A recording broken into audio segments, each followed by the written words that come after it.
Hi friends, నమస్తే. Welcome back to Yoshni kitchen. ఈరోజు మన వీడియోలో హాలిడేస్ వచ్చాయంటే పిల్లలు ఇంట్లో ఉంటూ ఏదో చిల్లర తిండ్లు అడుగుతూనే ఉంటారు కదండి. అలాంటప్పుడు ఈ అటుకుల మిక్చర్ని ఒకసారి ట్రై చేసి చూడండి. పిల్లలు చాలా ఇష్టంగా తింటారు. పిల్లలే కాదండి, పెద్దవాళ్ళు టీ టైంలో సర్వ్ చేసుకోవడానికి కూడా చాలా బాగుంటుంది. మరి లేట్ చేయకుండా ఈ అటుకుల మిక్చర్ని ఎలా చేయాలో చూసేద్దాం. ఇక్కడ నేను అటుకుల మిక్చర్ని చేయడానికి 500 గ్రామ్స్ మందపాటి అటుకులను తీసుకున్నాను. వెయిట్లో వచ్చేసి 1/2 కేజీ అటుకులు.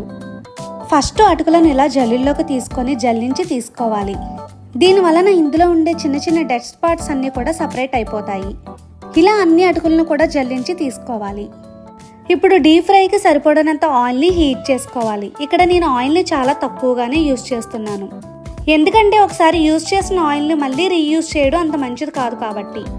ఇప్పుడు మరిగే వేడివేడి నూనెలో జల్లెడని పెట్టి ఇందులో ముందుగా 1/4 కప్పు పల్లీలను వేసి మీడియం ఫ్లేమ్ మీద ఎర్రగా వచ్చే వరకు వేపుకోవాలి. ఇలాగా వేపినవన్నీ కూడా ఒక బౌల్లోకి వేసుకోవాలి. తర్వాత ఇదే ఆయిల్లో 3 స్పూనుల వరకు పుట్నాల పప్పును వేసి జస్ట్ 2 మినిట్స్ వరకు వేపి తీసేస్తే సరిపోతుంది. ఇవి మరీ ఎక్కువగా వేపితే మాడిపోతాయి.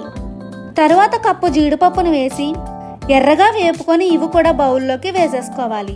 తరువాత 1/2 కప్పు వెండి కొబ్బరి ముక్కలను వేసి లేత బంగారు రంగు వచ్చే వరకు వేపుకొని తీసేయాలి.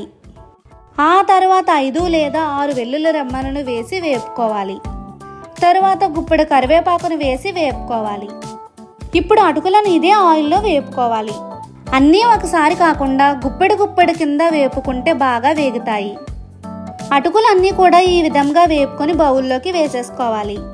ఇలా వేపుకున్నవన్నీ కూడా కలుపుకోవడానికి ఈజీగా ఉండే ఒక పెద్ద బౌల్లోకి ట్రాన్స్ఫర్ చేసేసుకోవాలి.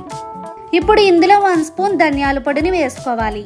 1 స్పూన్ కారాన్ని కూడా వేసి తరువాత తగినంత సాల్ట్ని వేసి ఈ అటుకులకు కారం ఉప్పు బాగా పట్టేటట్టుగా కలుపుకోవాలి. ఇలా కలిపిన మిక్చర్ని ఒక బాక్స్లో స్టోర్ చేసుకుంటే 15 రోజుల పాటు నిల్వ ఉంటుంది. పిల్లలు ఎప్పుడు అడిగినా మధ్యలో ఈజీగా తీసి పెట్టేయచ్చు. అంతేనండి, అటుకుల మిక్చర్ రెడీ. ఈ వీడియో కనుక మీకు నచ్చితే లైక్ చేసి షేర్ చేయండి. మరిన్ని రెసిపీస్ కోసం నా ఛానల్ని సబ్స్క్రైబ్ చేసుకోండి. Thank you for watching. Bye bye.